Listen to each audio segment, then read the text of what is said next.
Uma boa noite, meus amados em Cristo.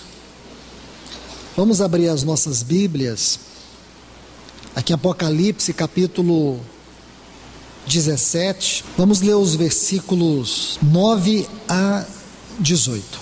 Aqui está a mente de quem tem sabedoria. As 7 cabeças são 7 montes, sobre os quais se senta a mulher. E são 7 reis, 5 deles caíram. Um o outro ainda não veio. E quando vier, será necessário que permaneça por um pouco de tempo. A besta que era e não é também o 8º rei. E é dentre os 7. E caminha para a destruição. Os 10 chifres que viste são 10 reis que ainda não receberam o reino, mas por uma hora receberão autoridade como reis juntamente com a besta. Estes têm o mesmo propósito e entregarão seu poder e sua autoridade à besta. Pelejarão contra o cordeiro e o cordeiro os vencerá, porque ele é Senhor dos senhores e Rei dos reis, e os que estão com ele são chamados eleitos e fiéis. Também disse-me: as águas que viste onde a meretriz se senta são povos, multidões, nações e línguas. Os 10 chifres que viste e a besta, esses odiarão a meretriz e a deixarão desolada e desnuda, e comerão suas carnes e queimarão com fogo, porque Deus pôs em seus corações que realizem o que ele propôs. Colocar-se-á de acordo a darem seu reino à besta, até que se cumpram as palavras de Deus. A mulher que viste é a grande cidade que reina sobre os reis da terra. Vamos orar. Meu Deus e Pai, nós te adoramos e te agradecemos, porque mais uma vez nós podemos estar reunidos debaixo unicamente do teu santo nome. Senhor, muito obrigado. Mais uma vez nós temos a oportunidade de receber tua palavra. Mais uma vez nós temos a oportunidade de ler a tua palavra e confiar que o teu Espírito Santo possa nos ajudar a entendê-la, a recebê-la. Que teu Espírito Santo possa nos dar a revelação dela. Nos ajuda mais uma vez, Senhor. Mais do que nunca na história da tua igreja, o teu povo necessitou tanto da tua palavra. Nós somos uma geração onde o inimigo tem criado subterfúgios, armadilhas, sutilezas, sofismas para nos roubar da comunhão com a tua palavra. Por isso nós te pedimos, ó Deus, converte o nosso coração à tua voz. Não permita que este povo que reúne neste lugar seja tão indiferente à tua palavra. Senhor, que oportunidade nós temos de estudá-la, de ouvi-la, de lê-la. Por isso nós te pedimos, em nome de Jesus, ajuda-nos uma vez mais, em nome de Jesus. Amém. Bem, meus queridos irmãos, irmãs, nós estamos diante do Senhor mais uma vez para examinar esses textos aqui neste capítulo 17, que é um capítulo tão importante. Eu creio que durante as seguidas vezes que o Senhor nos permitiu estudar esse capítulo, isso foi possível nos mostrar como este capítulo é profundo, como esta profecia é fundamental, como a igreja urgentemente precisa olhar para essa profecia e se debruçar aos pés do Senhor para que Ele mesmo nos ajude, entendê-la, interpretá-la através do seu Santo Espírito.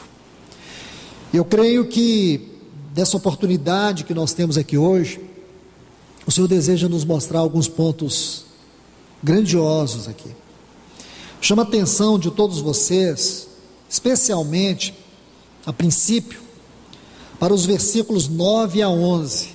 Então, meus irmãos, irmãs, veja aqui comigo, versículo 9, aqui está a mente que tem sabedoria, as 7 cabeças são 7 montes, sobre os quais se senta a mulher,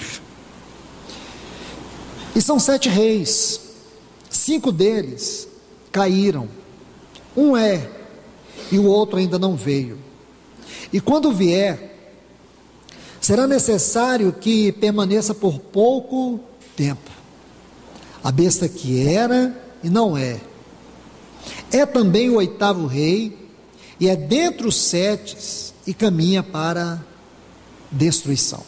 Vamos ver até aqui, depois caminhar mais um pouquinho à medida que o Senhor for nos concedendo.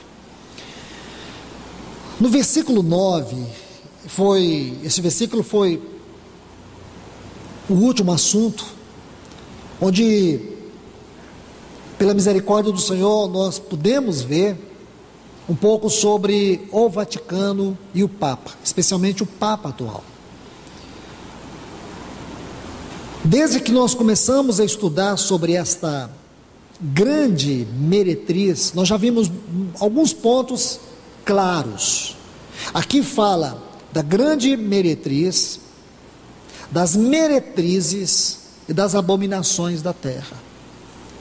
Se concordamos que essa grande meretriz, e os textos são óbvios, são claros, eles vão mostrar para nós que essa grande meretriz, ela tem a ver com aquilo que se tornou a igreja no decorrer da história, devido à degradação espiritual, e qualquer livro de história da igreja vai nos mostrar isso, como aquela igreja de Atos dos Apóstolos, aquela igreja do 1º século, 2º século e até o 3º século, podemos ver muito da obra genuína do Espírito Santo, aquela igreja dos apóstolos, aquela igreja que estava fundamentada nos 4 pilares que nós vemos em Atos 2, 42, a doutrina dos apóstolos, comunhão, partir do pão e as orações. Porém, à medida que você vai avançando, você vai vendo como o inimigo sutilmente foi desviando esta igreja do seu chamamento, da sua vocação. Consequentemente, ela foi perdendo a sua identidade, foi perdendo a sua natureza, seu caráter, ela foi se perdendo desta realidade espiritual que nós vemos no livro de Atos. E quando você chega aí no ano 500 depois de Cristo, na história da igreja conhecido como a Era da Idade das Trevas, que começa no ano 500 e vai até o ano 1517, até o tempo da Reforma. Esse foi um período negro, um período triste. Profeticamente, Apocalipse é descrito como a Era de Tiatira. E aqui nesta era de Tiatira, você vai ver uma mulher, Jezabel. Essa mulher, ela foi a rainha de Israel. Isso está no capítulo 16, começa no capítulo 16, depois prossegue a partir do capítulo 17. Você vai ver Jezabel, a esposa de Acabe, a rainha dos Sidônios, a mulher que popularizou o paganismo como a religião do povo judeu. E essa mulher, assim como é descrita aqui no capítulo 17, ela teve uma filha, Atália. Se você estudar a história de Atália, você vai ver como esta mulher, Atália, porque Jezabel, ela foi rainha do Reino do Norte, aquela parte das 10 tribos, porém sua filha, ela se tornou rainha do Reino do Sul. E isso é muito sério, porque a linhagem de Cristo está no Reino do Sul. E se você olhar em Mateus capítulo 1, a genealogia de Atália não é contada na genealogia de Cristo. É especial isso. Então nós vemos aqui, irmãos, a meretriz, que é mãe das meretrizes. Jezabel é a mãe de Atália. Atália era tão perversa quanto a sua mãe. O que quer dizer, irmãos? Que desse movimento católico religioso surgiu o movimento protestante, movimento puro, genuíno, apesar de muitas dificuldades, algumas falhas que a gente pode até pontuar, porém a motivação era correta.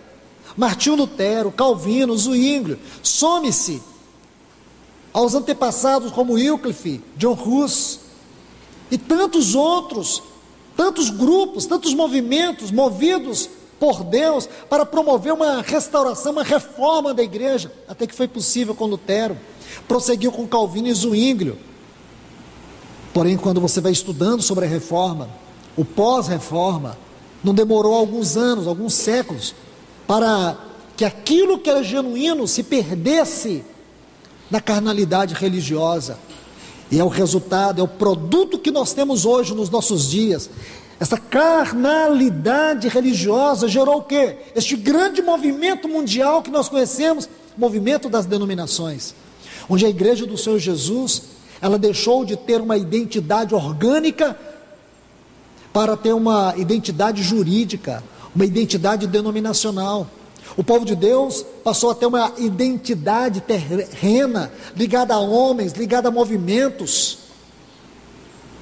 Mas aonde Deus está se movendo, como Ele sempre se moveu, Ele sempre se moveu de maneira que o homem não viesse ter sua centralidade na sua obra, porque aonde o homem procura ter centralidade na obra de Deus, o Espírito Santo, ele se retira, porque o propósito do Espírito Santo não é glorificar a centralidade do homem, e sim a centralidade de Cristo.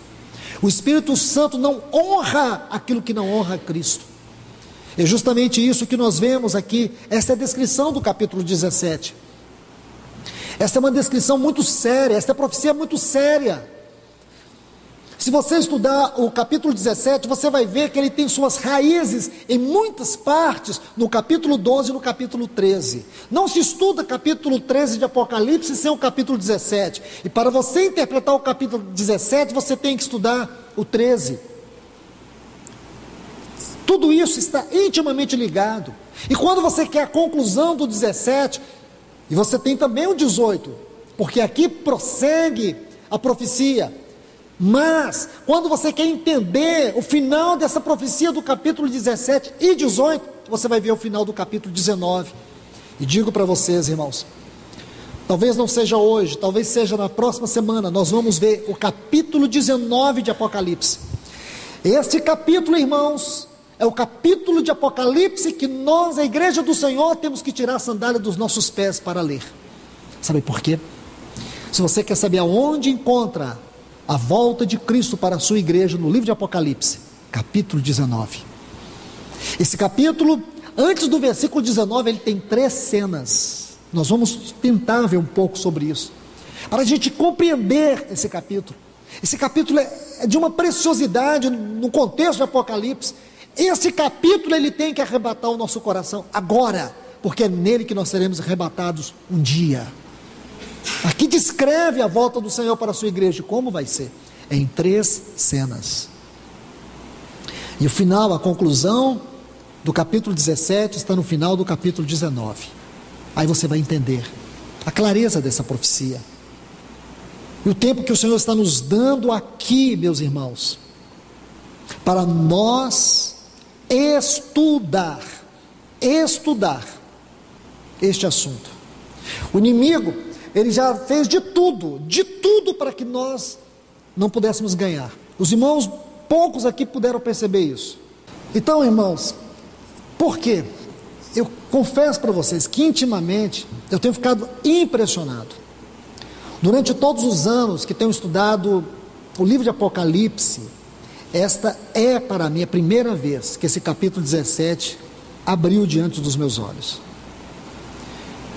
Abriu de uma maneira milagrosa, clara, e percebo como o Espírito Santo tem urgência em nos falar.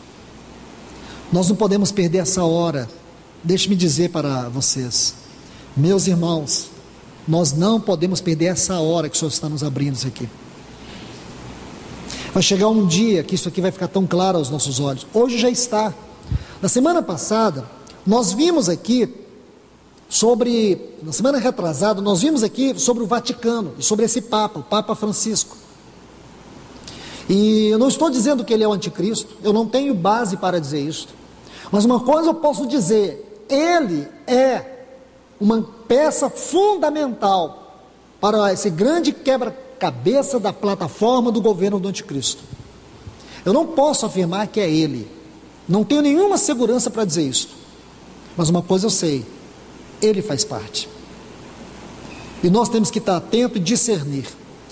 Vejamos aqui alguns pontos. Eu quero que você leia comigo o versículo 10, está assim: e são 7 reis, 5 deles caíram, um é, e o outro ainda não veio, e quando vier será necessário que permaneça por um pouco de tempo. Então lembre-se que no versículo 9, quando nós abordamos sobre Roma, a cidade das 7 colinas, que está profetizada aqui, esta é a cidade das 7 colinas. Nenhuma outra cidade no mundo vai se enquadrar dentro dessa profecia como Roma, mas não é Roma que o Espírito Santo quer nos mostrar, ele quer nos mostrar um lugar dentro dessas 7 colinas, o Vaticano. É aqui que está o Papa, é aqui que está o Papa. Deixe-me dizer uma coisa para você, guarde isso, é importante. Quando foi que surgiu, ou Roma passou a ter no Vaticano um Estado reconhecido mundialmente? Foi no Tratado de Latrão, em 1929, guarde isso. Em 1929, foi feito o Tratado de Latrão, que concedeu ao Vaticano direito, poderes, onde o Papa governa por meio de uma autocracia. Ninguém está acima do Papa. Ele não é reconhecido apenas como líder religioso, ele é reconhecido como um líder político, ele é recebido como chefe de Estado em qualquer lugar do mundo. Nenhum governante do mundo tem os poderes que o Papa tem. Nenhum governante do mundo. Nenhum governante do mundo consegue arrebanhar e arrebatar as pessoas como ele. Eu falei no último estudo sobre a última visita que ele fez aos Estados Unidos, falei sobre a reconciliação do catolicismo com a igreja ortodoxa russa, e falei também para vocês sobre a reconciliação dos Estados Unidos com Cuba. Foram 2 acontecimentos históricos, e por detrás desses 2 grandes acontecimentos, ele estava reconciliando, sendo o elo. Nenhum governante no mundo hoje tem a influência que ele tem. Nenhum, é indiscutível. Ele é o único chefe de Estado que chega em um país e é recebido por todas as principais autoridades, e quando ele discursa as pessoas choram. Ele é o único. Mas deixe-me dizer algo para vocês, volte comigo aqui, tem um enigma aqui. Veja que diz assim o versículo 10: e são 7 reis, 5 deles caíram, um é, o outro ainda não veio. Preste atenção, se você estudar a história do Vaticano, a partir de 1929, até agora, nós tivemos 7 papas. 7 papas. O primeiro foi o Papa Pio XI, que foi de 1922 a 1939. Depois, o Papa Pio XII, que foi de 1939 a 1958. Depois, o Papa João XXII, foi de 1958 a 1963. Depois tivemos o Paulo VI, que foi de 1963 a 1978. Aí tivemos o João Paulo II, que foi de 1978 até 2005. E depois o Bento XVI, que foi de 2005 até 2013. Aí, a partir de 2013, o Papa Francisco. É importante ressaltar nessa lista desses papas, desses 7 papas, que teve um outro, que foi o João Paulo I. Ele começou o seu papado em 1978 e permaneceu por 33 dias e foi assassinado. Aí vai depender do grau de discernimento e de revelação. Se você coloca ele, o Francisco é o 8º. Se você retira ele, o Francisco é o 7º. Porém, você vai ter que resolver um problema, e esse problema eu não consegui resolver. Porque diz assim, ó: aqui está a mente de quem tem sabedoria. Ok, agora no versículo 10, tem que ter sabedoria, tem que ter revelação. E são 7 reis. Quem são esses reis? Porque os papas são chefes de Estado. Entenda isso, irmãos. O Vaticano é um país, é o menor país do mundo. Compreende? É o menor país do mundo. E deixe-me dizer algo para vocês. São 7 reis. Se você pegar o versículo 9 e 10, fica claro. Vou repetir: aqui está a mente de quem tem sabedoria. As 7 cabeças são 7 montes. Roma está cercada por 7 montes. E eu já falei sobre eles aqui. Agora veja: 7 montes, e sobre os quais se senta a mulher. A mulher está aqui, sentada, dominando sobre 7 montes. Aonde? No Vaticano. Aonde está o Vaticano? Onde está a Santa Sé? Estão vendo? E aí diz: e são 7 reis. São 7 reis. Então, se você fizer essa conta, você vai chegar a 7 papas, excluindo um ou incluindo um. Aí vai depender do seu discernimento. Porque o problema está aqui: são 7 reis, 5 deles caíram, um é.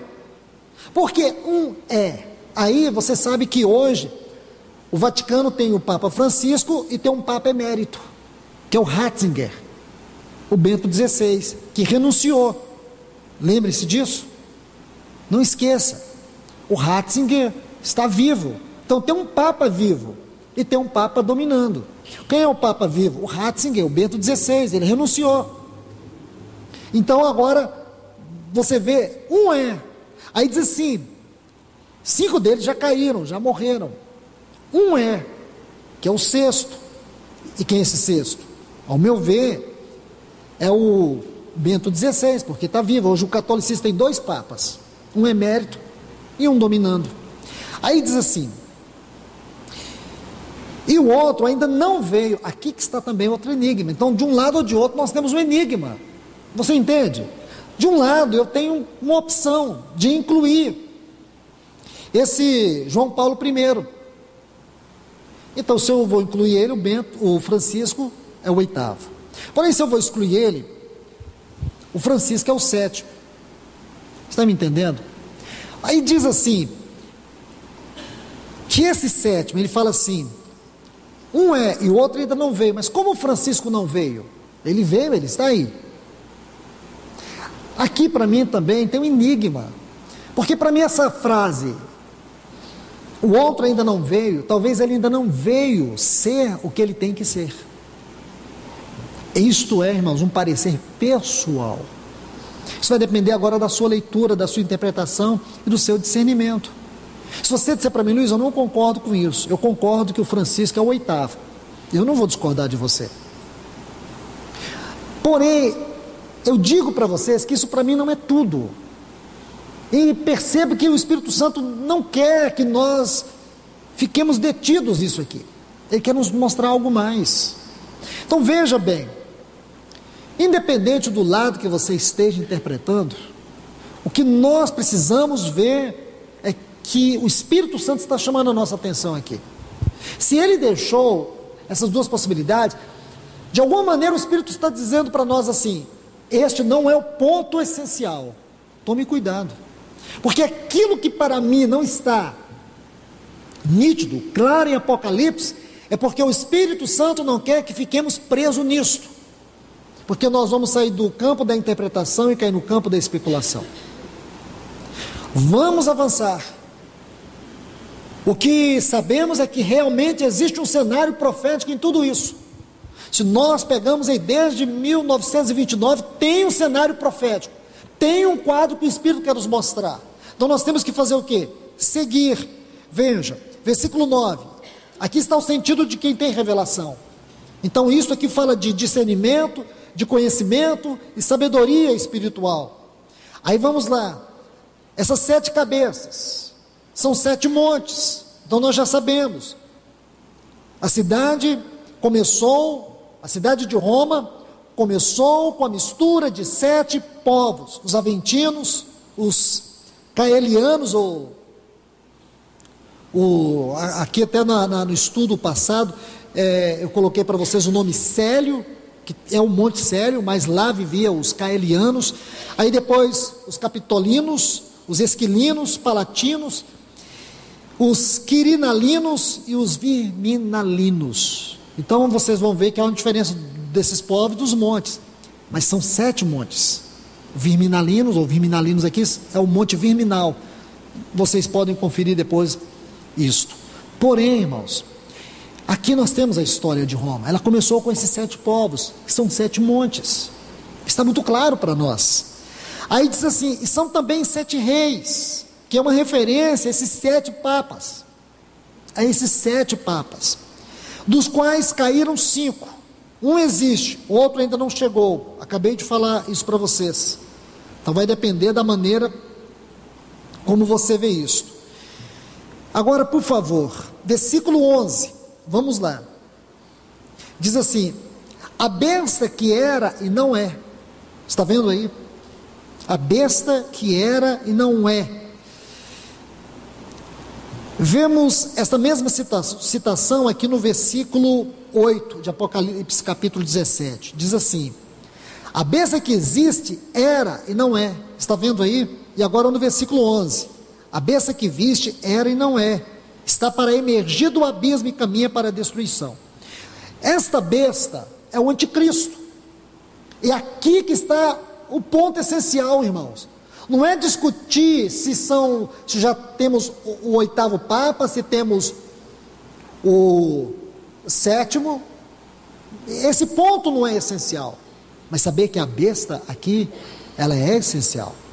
Se a besta vai ser esse Papa, se vai ser algum político, se vai ser outra pessoa, o Senhor vai nos mostrar. O importante é que nós tenhamos discernimento, porque tudo está convergindo para isso, irmãos. Não há uma pessoa que pode levantar e dizer assim: esta Bíblia, esta palavra não diz a verdade. Ela diz, ela mostra para nós a história. Quem é que pode levantar e dizer assim: não, vocês estão forçando o texto? Pegue uma cidade com as características de Roma, uma profecia lá do 1º século, irmãos. Veja a clareza de tudo isso. Veja a clareza de tudo isso. É de nos deixar com calafrios a maneira como Deus abre essa palavra diante de nós. Então olhe bem, a besta aqui é o anticristo. Aqui nós temos que entender que esse é o grande enfoque. Se você quer entender o anticristo, eu já disse isso em um dos estudos atrás, nós temos que ver 3 coisas importantes.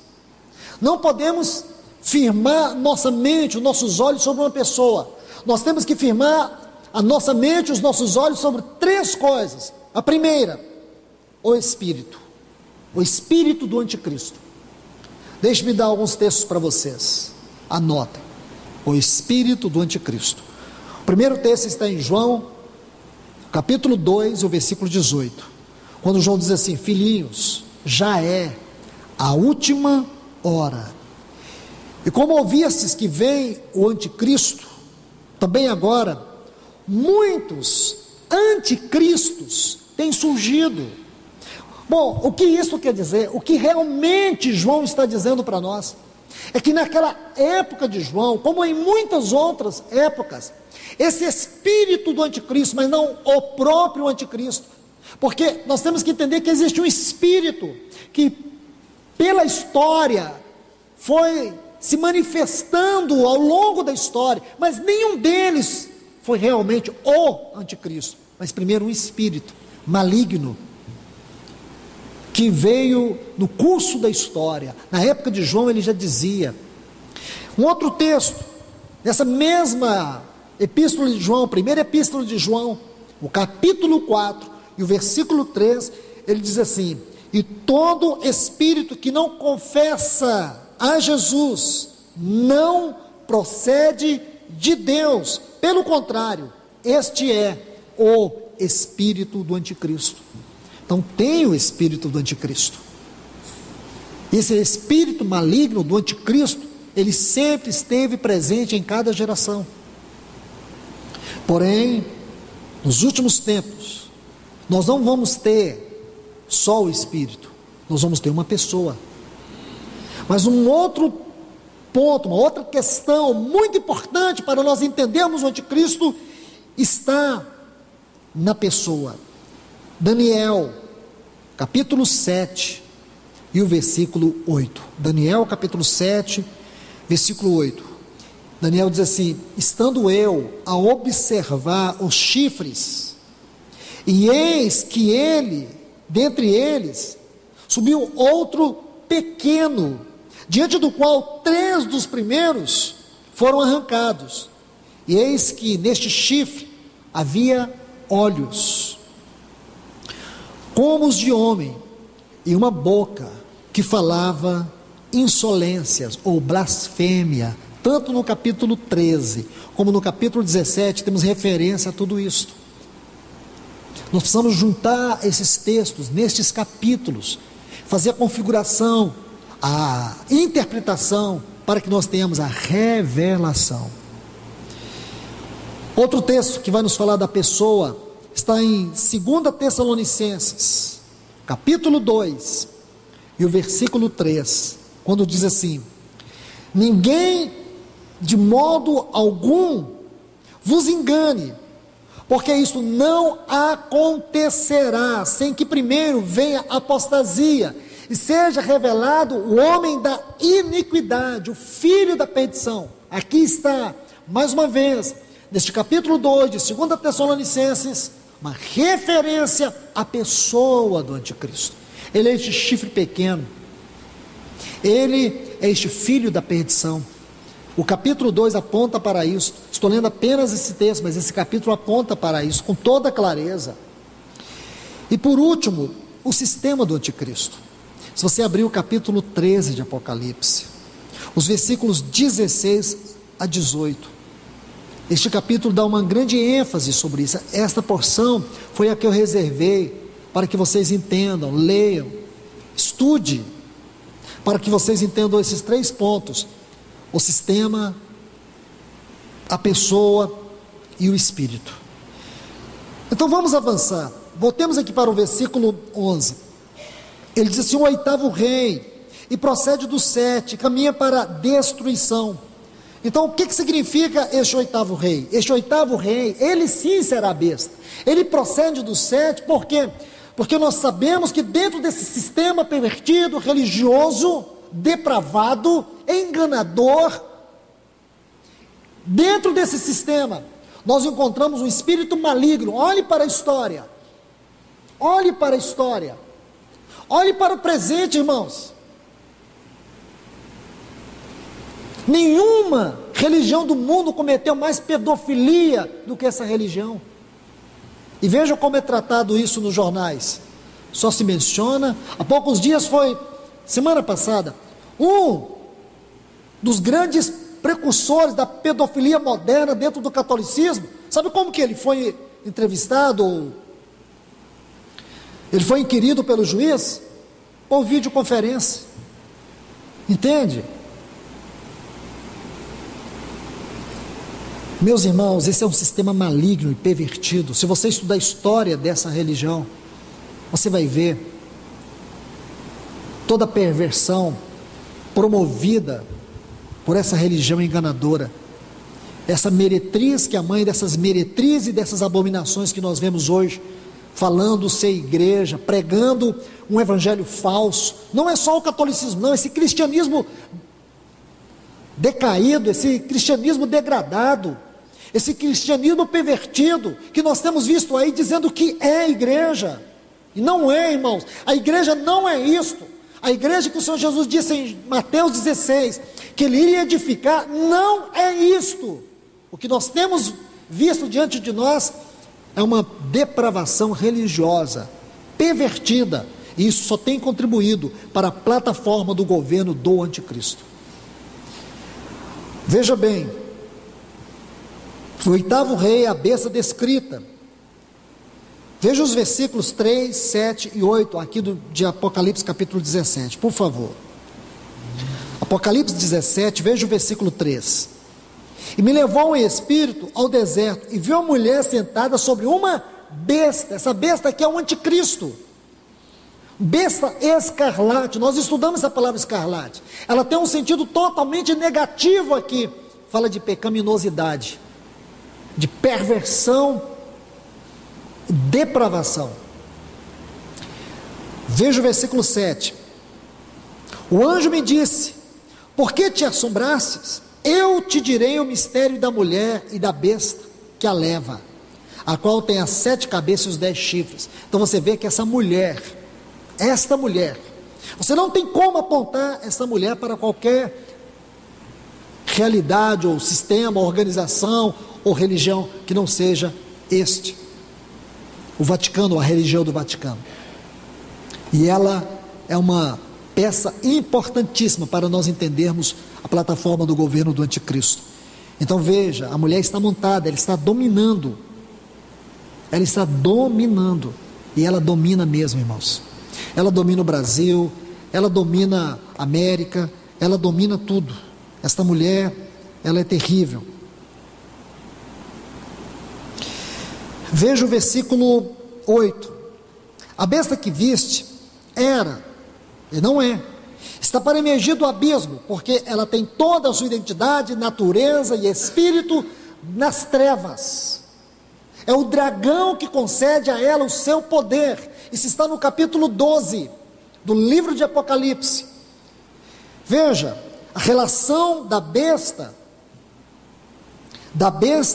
com a mulher e com as nações. Vamos ver isso. Vamos olhar alguns textos. Veja aqui, anote isso, Apocalipse capítulo 12. Vamos ver a relação dessa besta com a mulher, que é a grande meretriz, que é a religião do Vaticano, e com as nações do mundo, o poder dominante político do mundo. Veja o versículo 3 do capítulo 12. E também viu-se outro sinal no céu, eis um dragão. Esse dragão aqui, veja o versículo 9 aí do capítulo 12, é a antiga serpente, é Satanás, o príncipe das trevas. Eis um dragão grande, vermelho, escarlate, com 7 cabeças. 7 cabeças, meus irmãos. Veja essa frase, não tenha nenhuma dificuldade com isso. Se você ler o capítulo 17, versículo 8, 9, você vai ver que 7 cabeças são 7 montes. Você não vai encontrar outra interpretação, é esta. Então, quando a Bíblia fala dessas 7 cabeças, está falando de quem? A religião do Vaticano. Se você disser, irmão, você está forçando o texto, então procure na Bíblia, onde você vai encontrar isso? Não encontra. A interpretação está aí, diante dos nossos olhos, irmãos. Eu não estou forçando. Olhe bem, vamos ver, 7 cabeças, capítulo 17, por favor. Versículo 9. Aqui está a mente de quem tem sabedoria. As 7 cabeças são 7 montes. Então a Bíblia não pode dizer aqui que é uma coisa e em outro lugar dizer que é outra. Até porque não tem outro lugar para dizer nada. Então as 7 cabeças são 7 montes. Está vendo? sobre a qual se senta a mulher. Então, qual é a mulher? Essa mulher aqui, irmãos, é um sistema religioso pervertido. Você vê, versículo 5, sobre a sua besta, um nome escrito, um mistério, Babilônia, a grande mãe das meretrizes e das abominações da terra. Tivemos, não deve ser novidade para vocês, porque nós tivemos 3 estudos só para entender Babilônia na Bíblia. Então isso não deve ser dificuldade para ninguém. Às vezes eu estou falando rápido, mas os irmãos sabem muito bem o que eu estou falando. Nós já vimos isto. Então olhe bem lá, versículo 3, diz assim: também apareceu outro sinal no céu, um grande dragão vermelho com 7 cabeças e 10 chifres. O que significa os 10 chifres? O capítulo 17 já responde para nós, capítulo 3, versículo 1 menciona, mas se você vem no 17, você vai ter interpretação muito clara. Olha o versículo 12, os 10 chifres que viste são 10 reis que ainda não receberam o reino. Temos 2 interpretações, irmãos, não temos, que nós temos clareza, nós temos uma luz sobre nós, dando clareza sobre esses textos. Nunca mais será possível você esquecer isso, porque está claro na Bíblia. Então, quando você lê um texto aparentemente não complicado como esse, olha o que vem à nossa mente, tanta clareza. Então, esse dragão é o império das trevas, é Satanás, é o príncipe das trevas, é a antiga serpente. Apocalipse capítulo 18, versículo 9. Aí diz que ele está aqui dominando, sua autoridade está sobre estas 7 cabeças. O que são 7 cabeças? Religião do Vaticano. Tem muita coisa debaixo dessa frase 7 cabeças. 10 chifres, os reis da terra, especialmente aqueles 10 reis. E pode ser que o número não seja um número fechado, 10, precisamente 10 reinos. Mas para falar da generalidade das nações, ou das nações de maneira geral. Em suas cabeças 7 diademas. Diadema fala de honras e glórias. Claro isso, muito claro, irmãos. Não tem nem o que dizer aqui, está tudo tão claro. Vamos ver um outro texto que vai mostrar a relação da besta com os reis da terra e também com a grande meretriz. Vamos para o versículo 12 de Apocalipse capítulo 17. Aliás, me perdoe, permita-me citar um texto antes. Apocalipse capítulo 13, versículo 1. Esse texto é muito importante. Esse capítulo também, é claro. Apocalipse 13 e o versículo 1. Diz assim: vi emergir do mar. O que significa mar? O que significa emergir do mar? Olha o capítulo 17, versículo 15. Se você conseguir memorizar esse capítulo 17, você vai conseguir interpretar pelo menos umas 20 profecias em Apocalipse, porque ele é um capítulo importantíssimo, ele é um capítulo de interpretação. Olhe o versículo 15, também disse-me, as águas que viste, onde a meretriz se senta, são povos, multidões e nações e línguas. Então o que significa mar? Águas, povos, nações, tribos e línguas. Irmãos, quem foi que disse para nós que Apocalipse é um livro fechado, um livro difícil de ler? Só quem está interessado que você nunca conheça a mente de Deus dele. Esse é um dos livros mais preciosos, irmãos, e que ficou muitos anos entulhado na nossa ignorância, ou debaixo dos entulhos da nossa ignorância espiritual. E graças a Deus, irmãos, o Senhor, Ele está abrindo para nós a revelação da sua palavra de maneira magnífica. Veja, olhe bem, Apocalipse 13, 1. Vi emergir do mar uma besta, quer dizer, do meio das multidões, das convulsões sociais. E é assim que está o mundo. Se você parar de frente de um jornal, numa televisão hoje, o que você vai ver? Convulsões políticas, convulsões sociais, convulsões morais, convulsões energéticas, enfim, convulsões econômicas. É isso que você vai ver. Convulsões. O mundo está num momento muito crítico da sua história. O que você vê falar é guerras, rumores de guerras. O que você ouve falar é pestes. Sabe o que você ouve falar? Tudo aquilo que está no capítulo 24 do Evangelho de Mateus. O capítulo 24 do Evangelho de Mateus é o Apocalipse sinóptico. Apocalipse sinóptico. Mateus 24, Marcos 13 e Lucas 21. Esses 3 capítulos nós temos que ler, mas ler o máximo possível. Quanto mais você puder ler, entender, guardar esses 3 capítulos, vai ser de extrema importância para você entender o que está acontecendo. Quando você lê Apocalipse, você vai entender o que vai acontecer. Esses 3 capítulos mostram para você o que já está acontecendo. Apocalipse vai te mostrar o que vai acontecer.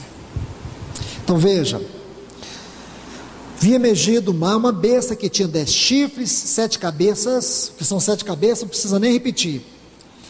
E sobre os chifres, 10 chifres e 7 cabeças. Então nós temos 10 chifres, nós já sabemos, 7 cabeças também. E sobre os chifres, 10 diademas. O que é que fala de diademas? Diademas fala de honras, de glórias, são honras e glória das nações. E sobre as cabeças, nomes de blasfêmias. Irmãos, claro isso. Porque essas cabeças nos falam de quê? Da grande meretriz. Não é isso?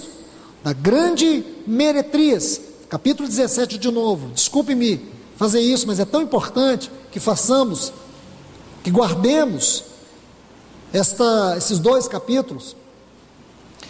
Diz assim, capítulo 17, versículo 13: me levou em espírito ao deserto e vi uma mulher sentada sobre uma besta escarlate, cheia de nomes de blasfêmias. Veja isso, irmãos. A igreja no início, ela não era assim, irmãos. A igreja no início, ela era chamada de igreja. A igreja no início, irmãos, ela não era conhecida por nomes, cada nomes disso, nome daquilo. A igreja era conhecida pela sua identidade espiritual, e não por ser uma organização, por ser uma denominação. Ela era conhecida por ser o corpo de Cristo, e hoje ela é conhecida por ser uma instituição. Sério isso, né, irmãos? Sério isso. Então aqui diz, essas 7 cabeças, elas têm nomes de blasfêmia. Estude a palavra blasfêmia no Novo Testamento. Você vai ver que blasfêmia é tudo aquilo que ofende a pessoa e a obra de Cristo. Quando foi que Jesus disse que não haveria perdão para o pecador de blasfêmia? Quando disseram que ele estava operando milagres pelo espírito de Beelzebu. Veja bem, irmãos, estavam atribuindo a ele uma obra do diabo. Estava atribuindo a Cristo uma obra do diabo. Ele disse que não há perdão para blasfêmia. Agora você vê que esta mulher tem nomes de blasfêmias, nomes que ofendem a pessoa e a obra de Cristo. Eu não estou dizendo que quem está nesses movimentos estão indo para o inferno, até porque Deus diz no capítulo 18, versículo 4 aqui de Apocalipse: sai dela, povo meu,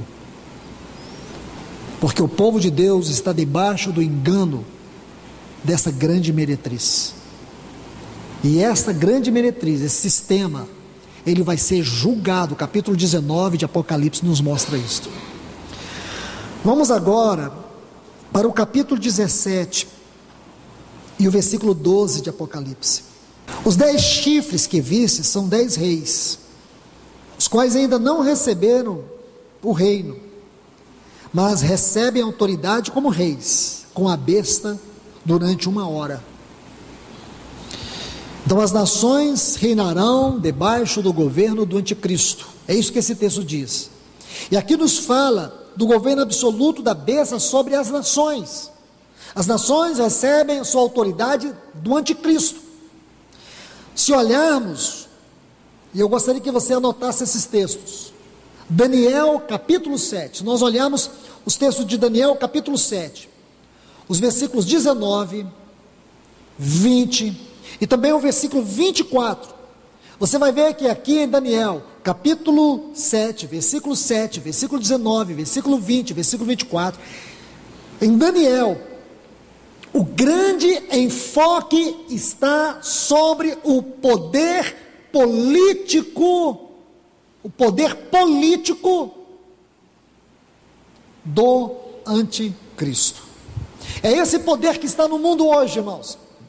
E como os cristãos têm sido dominados por este poder, eles nem percebem como eles estão dominados pelo poder das trevas. Seus anelos, seus anseios, sua maneira de vestir, sua maneira de administrar tudo, seja a sua casa, seja a sua vida, seja os seus filhos, seja o seu casamento, seja o que for. Muitos dos cristãos estão fazendo tudo de acordo com a maneira, com o padrão do anticristo. Você precisa, eu e você, precisamos estar aos pés do Senhor para saber o quanto do anticristo está sobre a nossa vida, porque nós estamos aqui neste mundo. Jesus orou em João 17, disse para o Pai: guarda-os do mal, não peço que os tire do mundo, peço que os guarde do mal, do poder das trevas que está neste mundo, irmãos. Onde quer que você vire o seu rosto, onde quer que você coloque os seus pés, Satanás sempre vai querer colocar o dele primeiro. Sempre você vai ver uma obra de Satanás. Nós estamos assistindo, irmãos, um show que glorifica o inferno aqui na nossa nação. Olha o que está acontecendo no Senado brasileiro, na Câmara dos Deputados, nos governos, nas assembleias legislativas, nas câmaras municipais. Veja o horror de corrupção, uma imoralidade institucional. Bandidos não são presos, não são condenados, eles estão rindo da justiça, mas não são eles, são os próprios poderes das trevas, são os principados que dominam o nosso país. Vivemos uma era onde a imoralidade é respeitada, é cultuada, apreciada, valorizada. As pessoas valorizam as abominações, as coisas mais abomináveis. Elas valorizam, honram isto. E se você não honrar, se você não estiver dentro do padrão, você realmente está fora. Você é uma pessoa preconceituosa. Hoje você não pode ter conceito, porque se você tem conceito, você já é preconceituoso. Se você fala sobre determinadas coisas imorais, pervertidas, irmãos, hoje a perversão é uma coisa legal e protegida pelas leis. O mundo está extremamente violento, especialmente o nosso país, especialmente a nossa cidade, que é a 29ª cidade mais violenta do mundo. Sabia disso? A 29ª cidade mais violenta do mundo. E você vê bandidos todo lado. Você não vê um jornal que outrora trazia até informações interessantes, mas é criminalidade em alta, sociedade desesperada, e as pessoas vivendo à míngua nos hospitais, nos centros de saúde. Nós nunca vimos uma situação como esta. Ou você acredita que o governo que está aí, ou o próximo, olha, levante o seu rosto um pouco, comece a olhar, vê se você sente perspectiva nos próximos governantes. A sensação que tem que o que está por vir para governar sobre o nosso país é pior do que o que já está. Aonde você vai colocar os seus olhos? Eleva os meus olhos para os montes, de onde me virá o socorro? Irmãos, nós podemos dizer: o meu socorro vem do Senhor que fez os céus e a terra. Não está aqui nessa terra. E que alegria para nós, irmãos, poder olhar para essa palavra e orar alegremente, dizer: Senhor, nós somos a geração que temos um Maranata explodindo nos nossos lábios, no nosso coração. Nós somos uma geração privilegiada, viveremos os momentos mais difíceis, porém os mais alegres, que nenhuma das gerações da igreja pôde viver. Nós veremos a face do nosso Rei. Deixe-me mostrar aqui um texto muito importante. Deixe-me concluir rapidamente no capítulo 19 de Apocalipse, porque é um texto que está dentro do contexto deste assunto. Está Está assim: e vi, versículo 19 do capítulo 19, Apocalipse 19, 19. E vi a besta e os reis da terra, novamente, com os seus exércitos, congregados para pelejarem contra aquele que estava montado no cavalo branco e contra o seu exército. Este é o último ato de arrogância do anticristo, e será contra o Cordeiro e o seu exército celestial. Mas, irmãos, irmãs, nós não podemos estudar esse versículo se não ver o seu contexto. Senão, o que temos para falar aqui? Praticamente nada. Olhe aqui, por favor, este versículo 19, ele tem um contexto muito lindo. São 3 cenas. A primeira cena está entre os versículos 1 a 6 de Apocalipse 19. É o céu tomado do mais sublime louvor. Vamos ler, por favor. Se você tem uma Bíblia, versão atualizada, leia comigo. Vamos ler bem devagar. E aqui a gente vai terminar nessas 3 cenas. Depois destas coisas, ouvi no céu como uma grande voz de numerosa multidão, dizendo: Aleluia! A salvação e a glória e o poder são do nosso Deus. Porquanto verdadeiros e justos são os seus juízos, pois julgou a grande meretriz que corrompia a terra com sua prostituição, e das mãos dela vingou o sangue dos seus servos. Segunda vez disseram: Aleluia! E a fumaça sobe pelos séculos dos séculos. Os 24 anciãos e os 4 seres viventes prostraram-se e adoraram a Deus, que se acha sentado no trono, dizendo: Amém, aleluia. Saiu uma voz do trono, exclamando: Dai louvores ao nosso Deus, todos os seus servos, os que os temeis, os pequenos e os grandes. Então ouvi uma como voz de numerosa multidão, como de muitas águas, e como de fortes trovões, dizendo: Aleluia, pois reina o Senhor, nosso Deus, o Todo-Poderoso. Essa é a primeira cena que nós temos. Agora vamos para a segunda cena, irmãos, porque esta cena é importante. A primeira cena será desse indescritível louvor, deste grande aleluia que tem aqui.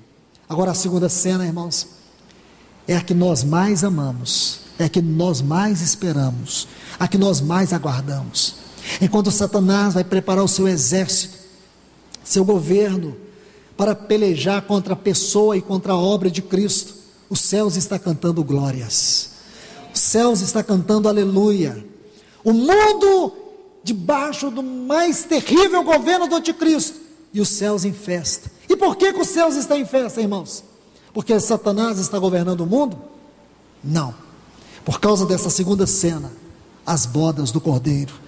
Vamos ler, são os versículos 7 a 10, está assim, todos juntos: alegremo-nos, exultemos e demos-lhe a glória, porque são chegadas as bodas do Cordeiro, cuja esposa a si mesmo já se ataviou, pois lhe foi dada vestir-se de linho finíssimo, resplandecente e puro, porque o linho finíssimo são os atos de justiça dos santos. Então me falou o anjo: escreve, bem-aventurado aqueles que são chamados à ceia das bodas do Cordeiro. E acrescentou: são estas as verdadeiras palavras de Deus. Prostrei-me ante os seus pés para adorá-lo. Ele, porém, me disse: vê, não faças isso, sou conservo teu e dos teus irmãos, que mantém o testemunho de Jesus. Adora a Deus, pois o testemunho de Jesus é o espírito da profecia. Aleluias. Céus em festas, a noiva ataviada para as bodas do Cordeiro. As duas grandes cenas aqui, irmãos. E o que está acontecendo no mundo? O anticristo. O anticristo governando sobre os reis da terra. O anticristo dominando este mundo. Essa grande meretriz experimentando o seu apogeu, o seu ápice. Desfrutando de todas as suas glórias. Ah, irmãos, ela não sabe o que lhe espera. A fumaça do seu juízo vai subir pelos séculos dos séculos. Mas enquanto isso, irmãos, olha esta porção aqui. Eu peço a você no nome de Jesus, leia essa segunda cena, esses versículos 7 a 10, porque estes versículos, eles falam claramente do que vai acontecer conosco. O Senhor vai vir nos buscar. Enquanto esta meretriz está montada sobre os reis da terra, existe uma noiva que está se preparando, a si mesma se ataviou. Oh, meu irmão, minha irmã, você pode se sentir muito fraco, muito frágil, muito incapaz, você acha que não está fazendo nada, mas essa fé pequenininha que você tem como um grão de mostarda, ela está sendo apreciada por Deus. Ele vai te habilitar, Ele vai te capacitar, Ele vai te encher do Espírito dEle, vai te encher da sua palavra, vai te encher do poder dEle, e você vai ver que o mundo não te vencerá, que a besta não te vencerá, que os poderes das trevas não te vencerá, e Jesus virá para te buscar para Ele eternamente. Aí agora vamos para a última cena, a terceira cena, versículos 11 a 16, vamos todos juntos. Está assim: vi o céu aberto, e eis um cavalo branco, o seu cavaleiro se chama Fiel Verdadeiro, e julga e peleja com justiça. Os seus olhos são chamas de fogo, na sua cabeça há muitos diademas, tem um nome escrito que ninguém conhece, senão ele mesmo. Está vestido com um manto tinto de sangue, e o seu nome se chama o Verbo de Deus. E seguiam-no os exércitos que há no céu, montado, cavalos brancos, com vestiduras de linho finíssimo, branco e puro. Sai de sua boca uma espada afiada, para com ela ferir as nações. Ele mesmo as regerá com cetro de ferro, e pessoalmente pisa o lagar do vinho do furor da ira do Deus Todo-Poderoso. Tem no seu manto e na sua coxa o nome escrito: Rei dos Reis, Senhor dos Senhores. Maravilhoso tudo isso, não é, irmãos? Maravilhoso tudo isso. Este vai ser o nosso final, irmãos. Este será o nosso encontro. Aí sabe o que vai acontecer?